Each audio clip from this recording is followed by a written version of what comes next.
Hello, romance readers. Welcome to Illicit Liaisons, where each week we discuss the good, the bad, and the naughty of romance fiction. I am Jenna Hart. I am a romance author and ghostwriter. I'm also the managing editor of Tender and Tempting Tales, a romance anthology. And of course, I'm an avid reader of romance. And I'm Tara Lederman, social media manager here at Tender and Tempting Tales, and lore maven for Starship Valkyrie, a science fiction game and story universe. I write science fiction stories, including romance, and you can often find me in our anthologies alongside these ladies. And today we have guest hosting with us Suzy Langevin, who loves love, even though she forgot how to say it in Latin when she was a contestant on Jeopardy! So not only is she very smart, but she likes to channel all that love of love into writing happily ever afters where people are loved because of, not in spite of, the things they see as their flaws. She is the winner of the 2024 RWA Golden Heart Award, and her short fiction has been featured in several anthologies, including ours, okay, and magazines. Suzy lives and writes in central Massachusetts and does, in fact, run on Dunkin's. For Mm. information on available titles and upcoming releases, you can visit her website at SuzyLangevin.com, and you can follow her on Instagram. And we will have links to all this and anything else mentioned on the show, such as books, in our show notes. So, Suzy, thank you so much for being here with us today. We're so excited to have you. Thanks for having me. I love any opportunity to yap about romance books, so this is exciting. I know, right? I love talking romance. Now, Tara and I usually like to start the show talking about bookish news or drama. And yesterday I was watching Jessica from Peace Love Books, who is a book influencer on YouTube. And she was doing hot takes, kind of her controversial opinions about bookish issues. And some of them really sort of stood out to me, and I thought it would be fun for us to chat about them. So that's what we're going to do first. One of the things she said, I think it was the first thing she said, was she does not like epilogues or bonus chapters. And her reasoning for it was she just loves angst. And once they've achieved their happily ever after, she don't need to know anymore. She doesn't need to know how the happily ever after is going. She just loves angst. And I'm just curious what you, Suzy, and Tara think about her. I mean, she's really like, I do not care. Like, that's what those were her words. I do not care. So I have seen this come up a couple times on social media where people say they don't read prologues or epilogues for books, and that just blows my mind that you would jump in partway into the story or not finish it out. I am biased because I love a good time jump epilogue, like not in the immediate aftermath of the story, but let's go 6 months, let's go a year, let's go 10 years in some of my books down the line to see that little sneak peek into what's happened and where they are now, sort of a look. Because I prefer buying into the idea that this is a legit happy ever after. This is not like a happy for now, and this might implode a little bit further down the line. Like, I want that extra layer of insurance that this thing is solid and they made it. Yeah. Two things here. One, I really don't like the sort of categorical dislike of any particular thing, right? Like if someone says, I hate all prologues, I think they're wrong. Like just like hating all prologues, hating all epilogues, all bonus chapters. I think a lot of authors do things without thinking about them. So sometimes you have a prologue when you don't need a prologue. Sometimes you have an epilogue when you don't need an epilogue. But that doesn't mean all prologues are bad and all epilogues are bad and all appendices are bad. It's just sometimes there are bad applications of them. Two, I really believe that people should read the books the way they want to read them. I get my Game of Thrones books and I read every Tyrion chapter and then I go back and I read every Arya chapter. And I know I'm not supposed to read it that way, but it's my book and I'll read it however I want to. And if you don't want to read the epilogue, then don't. But some other people like it and it's fine. Like I don't know if it's I don't like this so I don't read it or I don't think it should exist. I think if it's the first, that's great. If it's I don't think you should ever have these, I don't like that, but I doubt that Jessica is saying the latter. Yeah. No, she's very clear that these are just her opinion, but I'm sort of the same way. I like a good epilogue or I like a bonus chapter. I do like it to not just show me the happily ever after, but I do like them to sort of have a purpose. So I sort of like to see that maybe, even if it's just a reflection, that they've butt up against something that sort of messed them up in the beginning, but this time, they worked through it type of thing. And of course, I am a mush when it comes to anything that comes off romantic, right? So if they're in a cabin in the snow, whatever it is that he has all that mush, love that too. So I do like them. Okay, on to the next. One of the things she said, which really sort of made my jaw drop, was she's okay with cheating in romance as long as it's not on each other. So your main couples can't cheat on each other. They can cheat with each other on other people. And so the example she gave is, and I can't remember if she named the book or not, it's not coming to me, but there was a book where there was a woman who was sort of seeing one person, but our hero was this other guy that she ended up falling in love with, but didn't break up with this other person. And she did mention, because I have seen something like that, like Sandra Brown, a lot of her female characters are married, but they're usually the bad guy. So you're like, okay, like that marriage is done anyway, right? But Jessica specifically came out and said, like, this other guy that she ends up cheating on, like, he's a nice guy, but he falls for this rock star or something like that. She does say in real life, she doesn't think that that's okay, but in her books, I mean, she really loves the angst. And of course, that would really bring a lot of conflict and tension and angst. I don't know. What do you guys think, Suzy?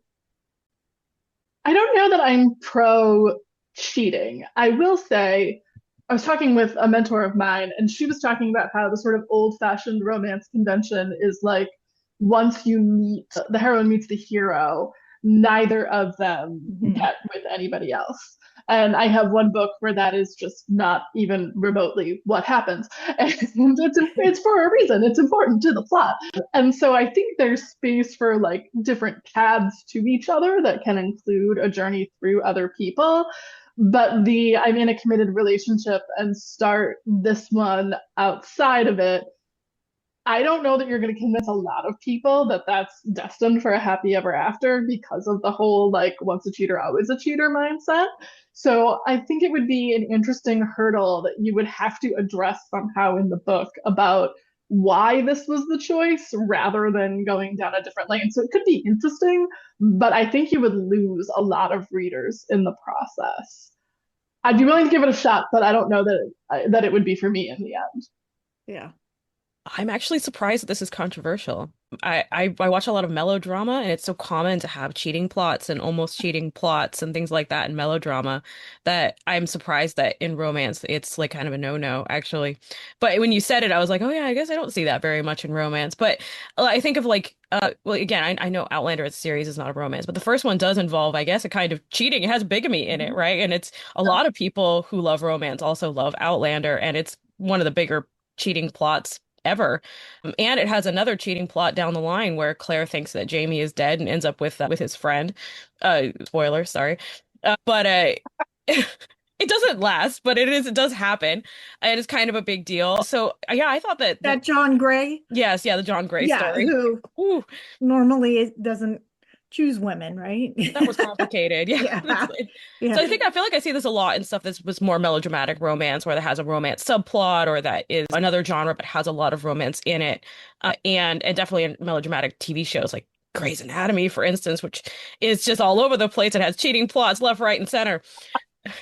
Yeah, you know I what I'm talking imagine about. that would be different though, right? Because first of all, they have to be ongoing, and TV writers, nobody can be happy very long in a relationship on TV. It's true. Except in Heart to Heart, which was the reason everybody loved it. Like that show could be so cheesy, but it was their relationship. Everybody loved it. So like you get the right writers and people who believe it can work. But I think romance is very different. And I have heard that once they meet, they never sleep with anybody or never with anybody else. I think there could be some caveats to that because depending on what's going on, right? Like if they're just friends, of course they're going to have dated other people or things like that. So I guess the question is, are they actually dating somebody else at that time? Is it really cheating? Or is it just, they meet and they separate? I'm thinking even this Bridgerton book, when he meets Sophie at the masquerade ball, they don't meet again for 2 years. And knowing Benedict, there's no way. He's been with other He ladies. went 2 years of celibacy, right? So I think readers can go certain places, but like Suzy said, you have to have a pretty good reason that readers are going to buy. And I do think cheating trope, as Jessica explained it, is probably a specific subset of people that like her that will go with that. Because I'm sort of the same way. That seems to be sort of a character issue.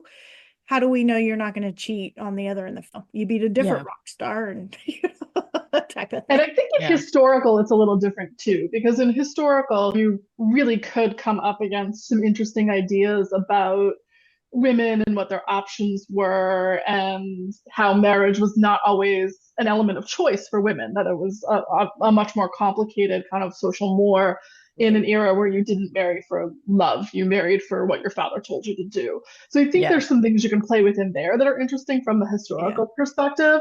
I'm laughing about Grey's Anatomy because we recently watched the entire show. Oh, Lord.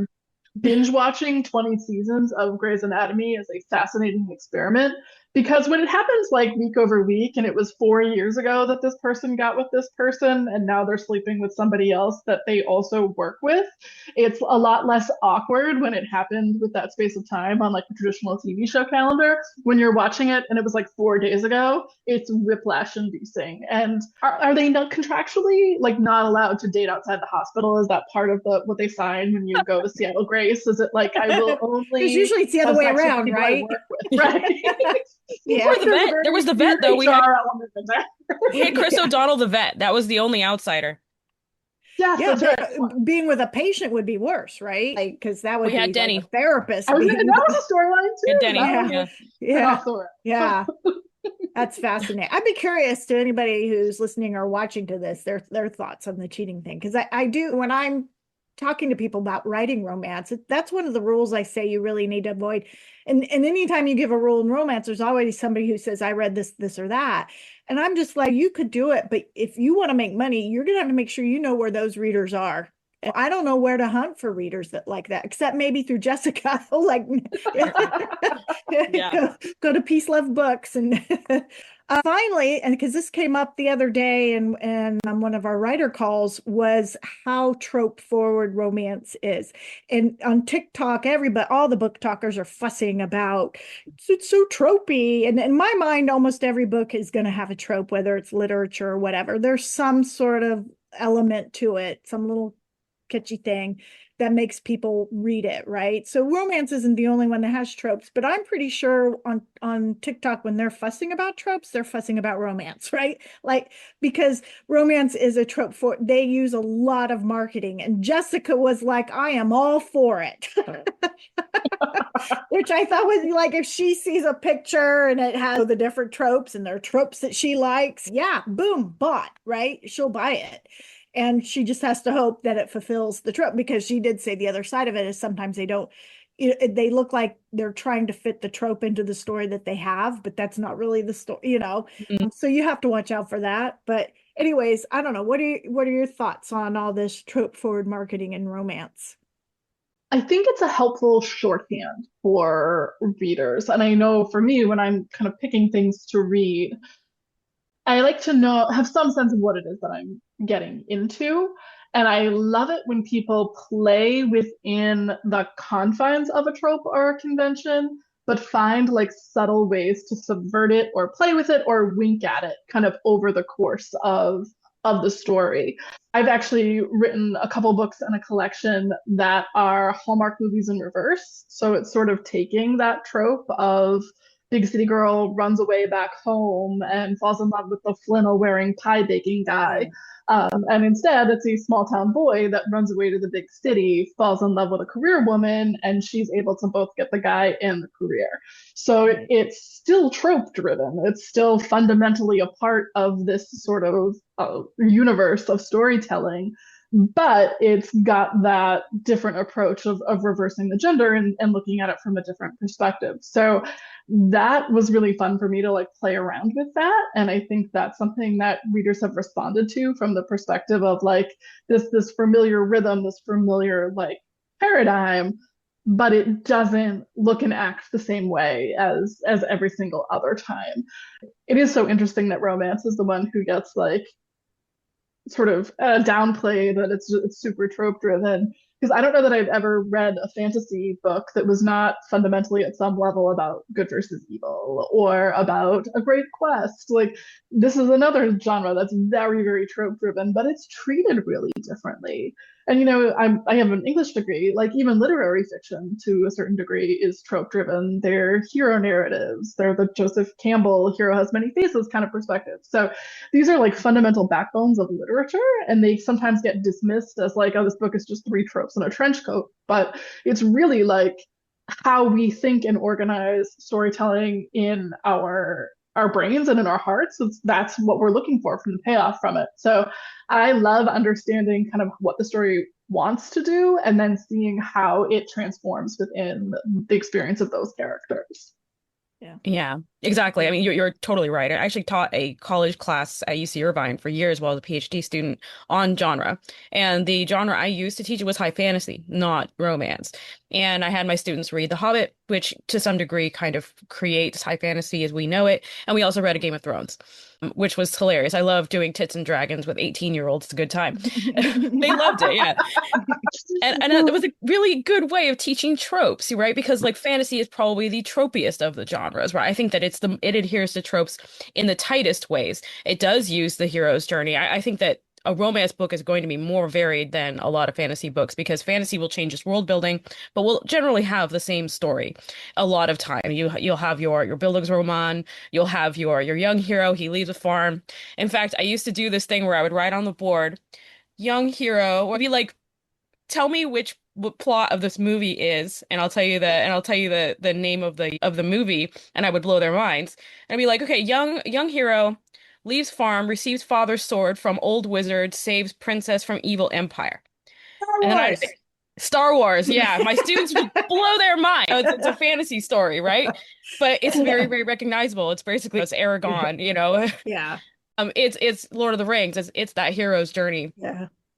So I think that's extremely tropey genre, but the difference is that we use tropes to market. And because we're trying to help readers like suss out what we are in the midst of a lot of noise, it's a very, very noisy atmosphere because there is so much romance with indie and trad publishing. There's a lot of romance and there's a lot of information for people to delve through. So we try to help people. I don't blame any romance author for trying to help readers find them whatever they want to do, blurb, quote, tropes. It's just there to help readers find what they want to read. It's not us just being three tropes in a trench coat. And I think it's a little unfair to be mad at romance or romance writers for trying to help Well, and readers it works, find right? things. I mean, if it's Yeah. marketing, they're using it because it works. The minute romance readers are like, man, I hate those tropey titles or I hate those tropey Instagram pictures or what, they're gone. Boom, Mhm. out. Yeah. Like, so in some ways it's responding to the market that readers really are looking for specific tropes in romance that maybe they don't do another. I'm thinking mystery, they don't really they'll look at categories. I want to Yeah. read something cozy versus noir or something like that, Mhm. but but every now I belong to some cozy Facebook groups, and every now and then you get one that's like, I want to read a cozy but I don't want her owning a bakery. you know Bam, Orchard. or knitting, I don't want knitting. So every now and then you get something like that, but yeah, I think I think part of this romance is so diverse in terms of categories and tropes, right? And of course, we have all, like Suzy was saying, there's so many different ways you can turn them upside down and inside out. And so I think it's fun. But okay, speaking of tropes, Suzy, I'm wondering, are there specific tropes that you like to write around? Do you have tropes that sort of weave through all your stories, or do those sort of come as you're thinking of your story, or? I think it's been different with every book, that they all kind of take their own journey and unfold in different ways. I will say the last couple that I've worked on, my full length books, I specifically went into them with like, this is a fake dating setup. This is where I want this to go. This is kind of the way that I want to structure this. And that was different for me. That was really fun to play around with that and think about how do you take something that is this really familiar story that we've seen 100 different times that also feels a little bit unrealistic, because how many people do you really know that get into fake relationships in real life? And see if you could make it feel real and make it feel lived in and make these people feel like this makes sense given what we know about them and what we know about what they want and how kind of they're moving through the world. So it was really interesting. I did it completely unintentionally that I wrote them back to back because I had started one and kind of put it down for a while and then wrote the other one and then picked this one back up. And so it was really fun to kind of compare and contrast different motivations that characters might have in those situations, even though it's a pretty narrowly defined sort of trope or way to look at it. So that's been really kind of a fun exercise. But I am also just a huge sucker for second chance romance across the board. I love the idea of right person, wrong time, and then reconnecting with that person when the time is right. I think the emotional payoff for that in the books that I read is always really, really great. I love a dual timeline. So just that whole sense of can we make this work, I think is a really rich place to explore from a storytelling perspective. And so many authors have done it so well. So I love to stay in that kind of second chance place to think about. But yeah, that the fake dating is the one that has really like dominated my brain for the last year, and that's been a lot of fun. Yeah, that's funny. Jessica at Peace Love Books did have one about a second chance and dual timeline. She loves them. So you'll have to reach out to her with your books. I love it. Yeah, I'm a big second chance person. For me, it's sort of like destined love, meant to be, one true. I do love second chance too. And of course, I have some I don't like. Do you have any you don't like? Never write, wouldn't do it? So I think both of these are more like category romance, and absolutely no disrespect to category romance writers. If you can tell a complete story in 50,000 words, you're blowing my mind. But Amnesia is not one that has ever really appealed to me. And The Secret Baby is not one that has ever really appealed to Jenna me. hates Like Secret Baby. yeah, like I don't mind all of a sudden accidental there's a kid, pregnancy. yeah. Yeah. I don't like Secret Child. I don't like the father being introduced to their child after missing so much. Yeah. It just breaks my heart every time. The Amnesia one, that's curious. I did write an Amnesia story. I have a sleuthing couple that are romantic. They do romantic things through the book, so I break the rules of that. And I did, but I remember trying to be very careful, like a conk on the head didn't bring back his memory, Yeah. right? And really trying to focus on what that meant for their marriage, that he didn't remember anything. Try to really kind of explore those things and not make it, because I know like in the soap operas a lot of times the amnesia is just sort of a convenient, and then all of a sudden their memory is back. And I was very much raised on Days of Our Lives, so I think that's my like concept of how that storyline comes to be. Yeah. And it's an instant sort of catalyst for things to look completely different, and then all of a sudden it's an instant catalyst that you undo later on. I think for me too, one of the things that I'm super passionate about as both a writer and a reader is like disability representation and how that shows up and how we talk about some of these different things through the lens of romance. And nothing annoys me more than there's like Deus Ex Machina, the person's not disabled anymore at the end of the book because they've been cured by love, which A, doesn't happen, and Right. B, doesn't need to happen, because a happy ever after doesn't mean that I'm also cured of my disability. So it's that like thread of, oh, for this to be wrapped up with a neat bow, it has to mean that they got their memory back and everything is fine. But, no, let's look at this from a more realistic lens of what does it actually mean to rebuild a life if you have a traumatic brain injury or something along those lines. And let's do that lane. Let's not do the plot device all of a sudden all of the memories come back. So there it is. Yeah. I do see what you're saying. And of course, there's a lot of things like that where the idea is that the world is now hunky-dory through love, but people are still going to have challenges. The idea is at the end they've grown and they've learned how to better manage and cope and all the things. I Yeah. think it can help reveal interesting things. Like I really love the fourth Sookie Stackhouse book where Eric is not a love interest before this book, actually. And the way he becomes one is by his amnesia. And it's brought on by like a witch. So it's a paranormal series that, Yeah. he doesn't have a traumatic brain injury or anything like that. It's not a handicap of any kind. Instead, it's he's just been sort of sent back to his native personality from 1,000 years ago because he's a Uh-huh. 1,000-year-old vampire. So it kind of Yeah. reveals who he really is before he became a vampire and lived all of these years. And it reveals how he feels about Sookie and sort of who he is deep down as a person, as a human being instead of a vampire. I really thought that was great. It was the only way to really reveal that. And I think it's one of the best books in the series. But again, it's a lot of paranormal wrapping around the situation. And because there's so much paranormal wrapping, a paranormal solution is also introduced. Makes He does sense. get Yeah. his memory back, but it does reveal that he has these feelings for Stookie, and it does reveal this internal sweetness he has. And I liked that, but I could totally see how it would be annoying if it was actually a traumatic brain injury. And it's like, that's not how that works. That's not how that works at all. You don't just get hit by a baseball and get your memory back.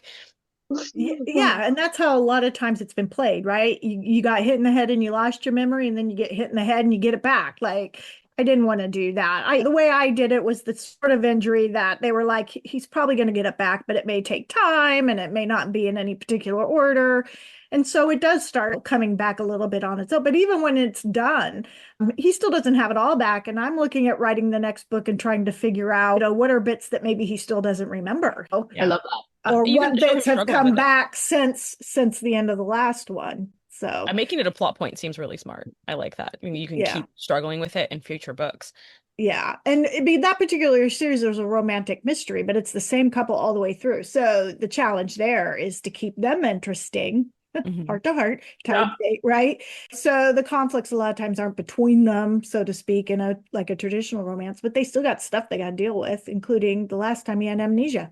I am curious, now that we're talking about amnesia and all sorts of things like this, you are a social worker, and I'm Yes. wondering, do you find that training, because I was a social worker too, so I use a lot, has helped you in developing your characters, and moving them through the story in terms of Absolutely. I think the understanding that you get of hearing and sitting with other people's stories is such an incredible privilege in the work that I do, and that it also helps inform the way that I approach storytelling with the characters that I create. I'm really, really passionate about disability and mental health representation, specifically in romance literature, because I think it's so important for there to be stories where people, regardless of whatever they're dealing with, can still find love.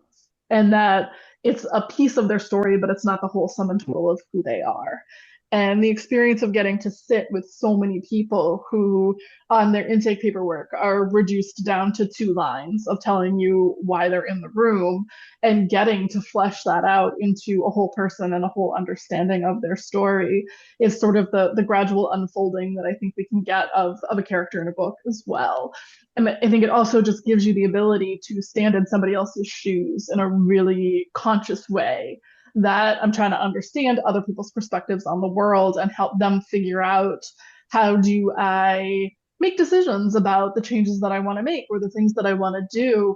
What are the things that are my absolutes, my bedrock, my core of who I am? And then what are the things where I can learn and grow and change and move forward in ways that support me and support the other people in my life? Um, in a book that I have coming out in July, actually, it's called The Plus One Pact, and one of the characters has an anxiety disorder, and his therapy sessions are actually depicted on the page. Because I get really frustrated with the way that therapists sometimes are portrayed in media, that they're I always know, like right? having sex with a client. It's like, no, no, we don't do that. None of us do that. Yeah, Or very, very few of us do that because we have ethics and morals. This is yeah. not a common thing that happens.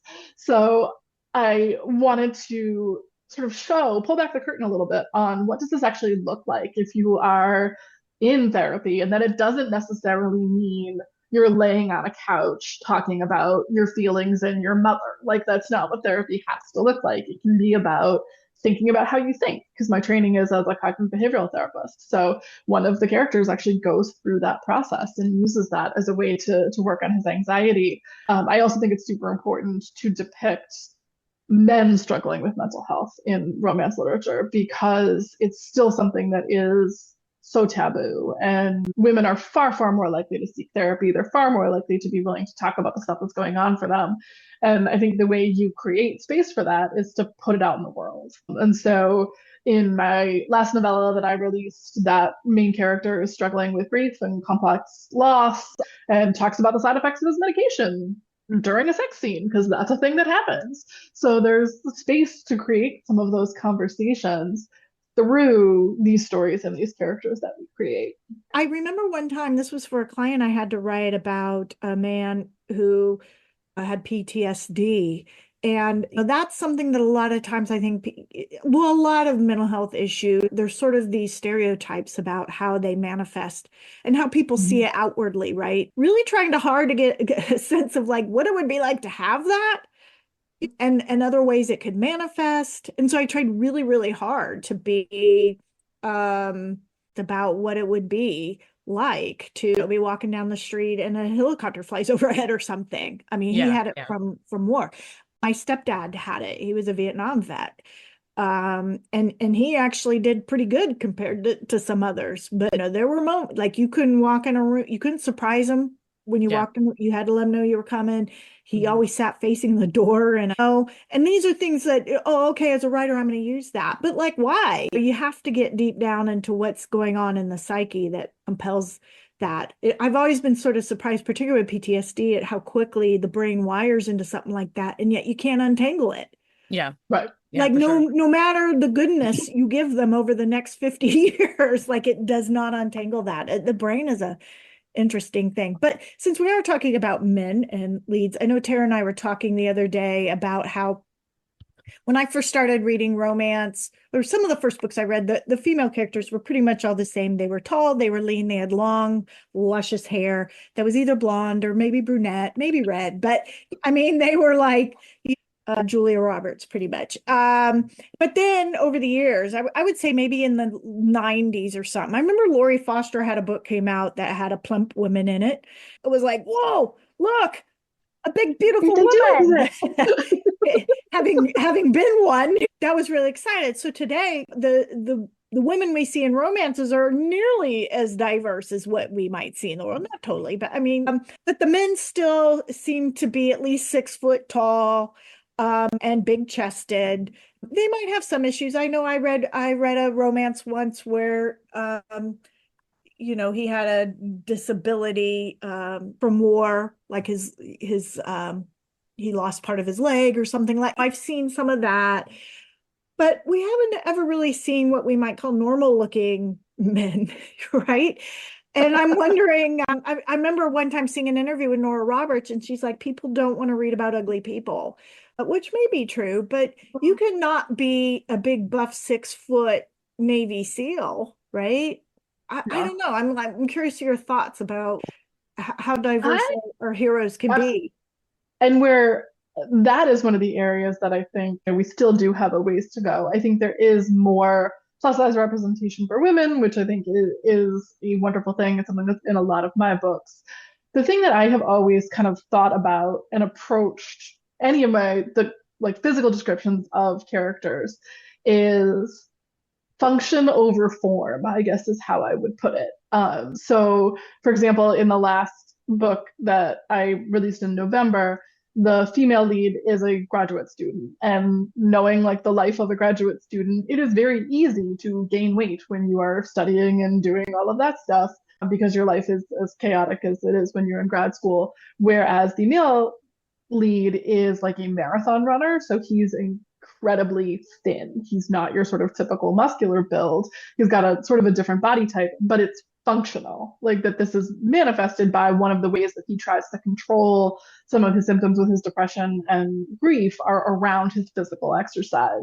That's another character in the +1 Pact. He's a former competitive swimmer, and that's one of the things that drives part of his anxiety is his like need for performance. And I always have to be pushing. I always have to keep getting better. And if I'm not achieving something by a clock, then I'm failing. So it's built into who they are in an understanding of what their body is and how they function. I have another book where the two main characters are lifeguards. So that's sort of by default, if you're an ocean lifeguard, um, here on the East Coast with the way that our beaches are, if you are an ocean lifeguard, you are by default in incredible shape because it's a really, really hard job. So that sort of took care of itself with the job that they do. But then I have another character in the book after that who the male lead is 5'8" and very self-conscious about the fact that he's 5'8" at certain times. But at other times, it's just sort of like a thing about him that he's on the shorter side. So trying to find a way to have their physical description be a part of their story rather than just the default of this is what they look like because they're a lead in a romance book. No, this is what they look like because this is what their life is. And bodies are functional for all of us. So having that kind of drive how they're physically described as opposed to trying to create an archetype of what somebody should look like and then shoehorning it into the situation. I'm always manifesting trauma on my characters because they are members of the Earth Republic Star Navy, and different parts of their lives manifest on their body, right? Like different parts of their mission and what's happened to them manifests on their body. So Jace Novak, who is the MMC of What Remains, he is a double amputee with cybernetic legs, and he's also been taking a lot of Ultramorph, and he is extremely thin as a result because he has been eating, and his body is sort of eating itself to maintain his cybernetics, and so he's extremely thin. He's tall, but like Sora's memory of him from school when he was a competitive swimmer, he's no longer that person anymore. Instead, everything that's happened to him is all over his body, and it's in his mind as well, and his body becomes a way of communicating what's going on in his mind and trying to deal with PTSD. As a certified crazy person myself, that's what I'm always trying to show in the book, what it's like to deal with some of these mental disorders and trauma. Yeah. Yeah. I get part of it. Why do we read romance? We're looking for that thing, that fairy tale or whatever. But yeah, I think having some reality in there is not a bad thing. And I like that women are much more diverse now. You had let me read American Royalty. And one of the things that sort of stood out to me was how sort of current it was, because we got politics. We have a pop star who's writing about sort of an ex. We have social media putting pressure in politics and on this young man who is the son of a senator. And I just thought it was really interesting. Did you do that on purpose? It's like I want to look at when pop stars write songs about people or how social media can blow up people's lives type of thing. I think it's a little bit of all of the above. So the initial like inspiration, I'm from Massachusetts, and when you live in Massachusetts, the Kennedy family is Yeah. like our version of royalty. And back in like the early 2010s, Taylor Swift had a very short-lived relationship with one of the Kennedy I remember descendants. that. Yeah. And so that was sort of the starting point for this book was what happens when you have this collision of social media pop stardom colliding with this old school political power that is really entrenched with a certain subset of where I'm from in Massachusetts, as opposed to this newer type of celebrity. And then what happens to everybody in the orbit around that? Because that's what kicks off the story, but it's actually about him falling in love with a staffer in his dad's office that's trying to like clean up his mess after this has all gone down. And I'm a huge fan of the show The West Wing. Mm-hmm. And we're actually partway through our annual rewatch now. And that the original concept of The West Wing, Aaron Sorkin has talked about, was that you actually never met the president. That it wasn't about the president at all. It was about the people that kind of surround him and the work that he was doing. And they eventually had to drop it because the conceit of, oh, you just missed him. He just walked down the hall, got real old after like 3 scripts. But this was really about what happens around power and how do we have a relationship with that? What does it look like? What does that mean for romance? And how does that influence how people see you and the way that you are willing to see people? So it's really about this idea that what love really is about is vulnerability and letting people see the pieces of yourself that are kind of not for public consumption, that are not what you would catch on the highlight reel or the the social media page for this particular person. I do a lot of work as a social worker with adolescents and young adults. And so I've had so many conversations with kids about you can't compare your whole life that you are seeing in and live every single day with the illusion of somebody that they create about themselves on social media. And so this was really about unfolding that sense of who this guy is based on his public persona and understanding everything that's living underneath that and how he's gotten to be who he is and falling in love with who he is, not who he looks like. So it was those sort of influences of this real life scenario through the lens of politics and what that looks like and how that affects people. So it was really fun to play around with some of those different ideas and think about how would this show up in this particular context. I will say writing a book that includes social media is like a massive headache right now because things keep changing names. And so my editor and I have been like, nothing like TikTok cannot go away before April when this book comes out because it's referenced like Oh my God. So Yeah. cross your fingers for me that social media survives that long. I enjoyed that book. And in fact, the beginning of that book, she is with somebody else talking. I don't want to give away your book, but well, that's why the cheating question is interesting because that is she doesn't do that though. It doesn't happen, but it's the perception of that shapes some of the latter half of the book. So it'll be interesting to see how people respond to that, the perception of it, not the actual condition of it. Yeah. I would like to ask you just like, what are you reading now, or what book would you recommend to our readers? It could be yours or it could be somebody else's. That's a great question. I've been on a Kennedy Ryan kick lately. Ooh, yeah. She's got the second book in the Hollywood Renaissance series coming out in May, I believe. And I realized I had never read Real. So that one was really great. I loved that one recently. Really, I also on my to be read shelf. Oh, it's so good. Yeah. It's so good. Yeah. I'm really, really looking forward to Score. I think it's going to be fantastic.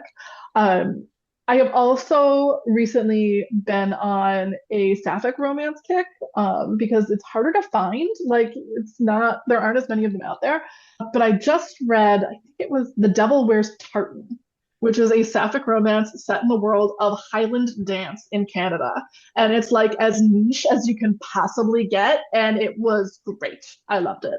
So if anybody has other sapphic recommendations, please throw them my way because is one of your books in the Martha's Vineyard, is one of those books sapphic? The third book? Yes, so that's the third book. Yeah. Those sort of unfold over the course of 3 summers. And that's very much in the like coming of age, or in some ways second coming of age, because the characters are all young adults as opposed to teenagers. And one of them sort of in the background of the first 2 books is this character getting out of a really long-term on-again, off-again relationship with a guy that she grew up with. And in that process, realizing that there's this part of herself that she's really not paid attention to because she thought for such a long time that this guy, like they'd eventually get their act together and they would be together in the end. And when that really starts to come apart, when they're out in this isolated sort of environment for the summer, and she realizes that, oh, this is not where my story ends, she begins a different kind of exploration of who she is. And that ends up being where she lands with one of her roommates from the first summer is also her roommate in the last summer, and they connect and end up falling in love at that point in the story. So it was an interesting thread to be able to take over 3 interconnected books that have these 3 different perspectives, and that she's not the point of view character until the 3rd book, but that you really get to see her transform over the first 2 to be ready for the story that happens in book 3. So that's been a really fun thread to explore. You have to wait till 2027. Yeah, and that's the last one. That one comes out in August, I think. The other 2 sort of drop throughout the year, and then that one comes out at the end of the summer. Yeah. Tara, are you reading anything right now, or have anything to recommend? Well, I mean, as you know, I've been reading Fat Tuesday, and I've also been reading The Thessaly Affair by Ernest Semper, which is coming up on Substack. And the reason I brought it to mind is that it does also have an amnesia plot in it, which is really good. It is, of course, sci-fi romance, so of course it does its amnesia plot differently, and will probably resolve it in a very interesting way. But I'm loving it. Really, really good. Yeah. Well, I finally finished the Bridgerton book, that epilogue, and then I am reading Chasing Shelter by Mhm. Catherine Cullis, which I am enjoying. It's like the fifth book in the series. Half the time I don't, the Kennedy Ryan I read that I really loved, cannot remember the title. It was the third book in the series though, but it was Mm. so good. It was Yeah. so good. I really enjoyed it. And then I joined Book of the Month and I got Wicked by Rebecca Johnby. Mm. Oh, Um, That was a good cover. yeah, it's awesome. Probably why I picked it. Ooh. But look how it's huge. It's, nearly 500 pages and it ends on a cliffhanger. So that's gone down on the list. rude. I am It's like, rude. what? It irks me. And then I got Rings of Fate by Melissa de la Cruz, which is a romantic-y fairy tale thing. Mm. But I think next, after I finish Chasing Shelter, I'm going to read Phantom, which I just picked up. It's by H.D. Carlton, and it's Mhm. set in Oh, 1944. Mm. Um, so That's a it's good cover. That's actually yeah, an that is illustrated cover that I like. yeah, and she has a playlist in here, has theme song, and then it has the 1940s playlist. But then the next page, she has, or somewhere in here, she has a glossary of the words that they used in 1940s Oh, to mean nice. certain things. I So love it. already, I'm I like, love that. okay. So I think after I finish Chasing Shelter, I'm probably going to read that one, but we'll I see. love a good You glossary. never know. Anyway, Suzy, I want to thank you so much for being with us today. I so enjoyed talking about you. And gosh, she's got so much going on. She's got books coming out this year. She's got books coming out next year. And asking her to write for us. Yeah, speaking of Sapphic, I'm going to hit you up for Sapphics of Saturn if you write Sapphic. absolutely.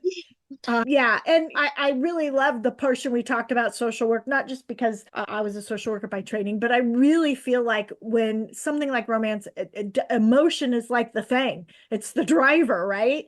And so to have a writer who completely understands what makes people tick or not tick, or makes them go silent, or makes them do things that don't make sense, or what, all sorts of things, or how people are so much more inside than what you see on the outside, which we Absolutely. just mentioned on social media, but it's even true in the world that the people you meet, you don't know what's going on in there. And having that come out in books, I just think is great. So just in closing, tell us where we can find you and your books. Yeah. So social media, I mostly hang out on Instagram. I'm there at Suzy Langevin Writes, and you'll find the updates on everything that I've got going on, books I got coming out. Um, Probably the best place to find the most up-to-date information. My website has the links to everything, so that's SuzyLangevin.com. You can link to Goodreads and to the pre-order links for everything that's there. But yeah, Instagram is usually the best spot to pop into to check out what's going on, so you can follow me there. All right. And of course, we'll have links to this in the show notes to make it easy to click and go and check out our Perfect. books and buy them and read them. All right, Tara, do you want to close us out? Absolutely. We are Tender and Tempting Tales. You've been listening to Illicit Liaisons, our podcast. Of course, you can find us on Substack. Just go to Tender and Tempting Tales on Substack, and you'll find articles every week about bookish and romance topics. We also, of course, have our calls for submissions for our anthologies there.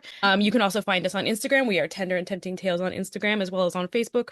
And of course, you can find our books on Amazon. That's Kindle Unlimited, Kindle eBooks, and of course, beautiful paperback. Thank you so much, Suzy, for joining us. We really appreciate seeing you.